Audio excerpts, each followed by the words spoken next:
运转中的客机引擎万一要是进水了怎么办呢？我们都知道，汽车发动机如果进了水，基本上就报废趴窝了。那客机的发动机要是进了水，会不会报废呢？假如你搭乘的航班在降落时遇到了暴雨，飞机的发动机吸进了很多雨水，这时候你是不是很担心飞机的发动机会熄火呢？毕竟这飞机要是在天上趴窝了，那可就倒霉了，你还没有找过女朋友啊。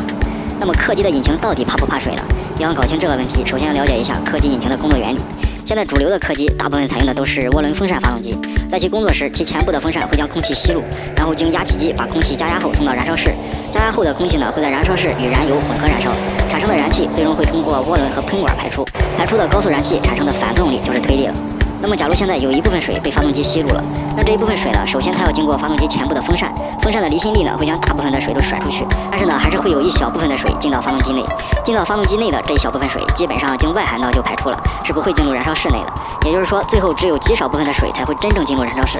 那么这极少部分的水会不会对发动机造成什么危害呢？其实不会的，发动机在设计的时候就考虑到了进水的情况，有时候少量的进水呢还会增加发动机的推力，但这并不代表着客机就真的不怕进水了。比较小的进水量虽然不会对发动机造成什么影响，但是如果进水量太大，就好比把发动机抛进水里一样，飞机的发动机也是承受不了的。不过这也不影响飞机的飞行安全，毕竟飞机它不是船啊，不会真的把发动机抛进水里。偶尔的一点雨水呢，对发动机也不会有什么影响，所以说你的担心绝对是多余的。